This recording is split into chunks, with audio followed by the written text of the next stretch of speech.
নজর রাখবো পরবর্তী সংবাদে। লোকসভা নির্বাচনকে সামনে রেখে এসপি পর্যায়ের গুরুত্বপূর্ণ বৈঠক অনুষ্ঠিত হলো রাজ্যের উত্তরে।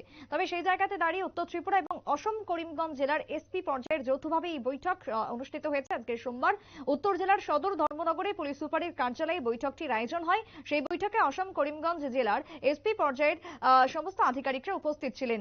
বৈঠকে উত্তর জেলার পুলিশ সুপার ভানুপদ চক্রবর্তী তিনি ছিলেন, কার্যত পৌরোহিত্য করলেন আজকের বৈঠকে।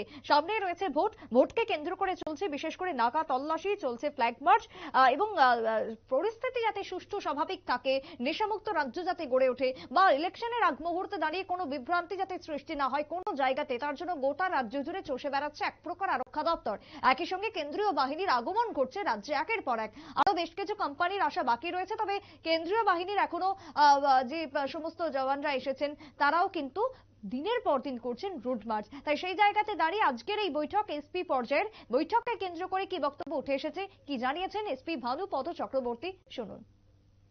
আসলে লোকসভা নির্বাচন এখনো ঘোষণা হয়নি, কিন্তু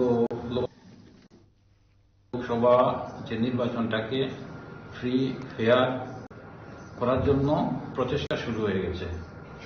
আমরা অলরেডি সিএপিএফ পেয়েছি এবং বিভিন্ন জায়গাতে সিএপিএফ কে নিয়ে আমাদের যে অ্যাকশনগুলি, সেই অ্যাকশনগুলি শুরু হয়ে গেছে, যেটা আপনারা দেখছেন। পাশাপাশি গত কিছুদিন আগে আসামের রাজ্যের ডিজিপি এবং ত্রিপুরা ডিজিপি সাহেব ওনারা মিটিং করেছিলেন, নর্থ ইস্টে যত ডিজিপি যারা আছেন সবাই মিলে। তো সেই মিটিংয়ে ডিসিশন হয়েছিল যে দোনো রাজ্যের যে পুলিশ প্রশাসন আছে, আমরা নেবারিং ডিস্ট্রিক্ট করিমগঞ্জ এবং ত্রিপুরা, নর্থ ত্রিপুরা, তা আমাদের মধ্যে মিটিং হবে। তো সেই দিকে সেই মিটিংয়ের অনুযায়ী, নির্দেশনা অনুযায়ী আজকে আমরা এখানে বসেছি। আমার পাশে আছেন প্রতিবেশী আসাম রাজ্যের করিমগঞ্জ ডিস্ট্রিক্টের এসপি, মাননীয় এসপি পার্থপ্রতিম দাস মহোদয়, এবং উনি এসেছেন, ওনার সঙ্গে আসাম পুলিশ থেকে এডিশনাল এসপি এবং অন্যান্য যারা আছেন তাদেরকে নিয়ে এসেছেন। এখানে জিআরপি, স্টেটের যে জিআরপি আছে, আসামের জিআরপি এবং আরপিএফ এর অফিসাররা এখানে আছেন। তা আমরা এখানে আলোচনা করছি যে একটাই উদ্দেশ্য, যে ইলেকশনের সময় মদ আসে, ড্রাগ আনা নেওয়া হয়, ফায়ার আর্ম আসে, এগুলিকে কি করে আমরা রুখতে পারি সেটার ব্যাপারে আলোচনা হচ্ছে।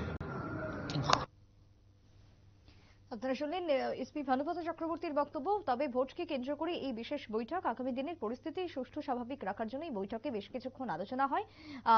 বৈঠককে কেন্দ্র করে বিশেষ করে আগ্নেয়াস্ত্র আদান প্রদান যাতে বন্ধ করা যায়, বিশেষ করে নেশা জাতীয় দ্রব্যের আদান প্রদান যাতে বন্ধ হয়, ফ্ল্যাগমার্চ যাতে প্রতিনিয়ত চলতে থাকে, নেশা থেকে শুরু করে চুরির ক্ষেত্রে যাতে কোনো বাড়বাড়ন্ত না তৈরি হয় রাজ্যের বুকে, সেই জায়গাতেই আজকের বিশেষ বৈঠকের আয়োজন বলেই খবর। ছোট্ট একটা বিরতির পর ফিরবো, সঙ্গে থাকুন।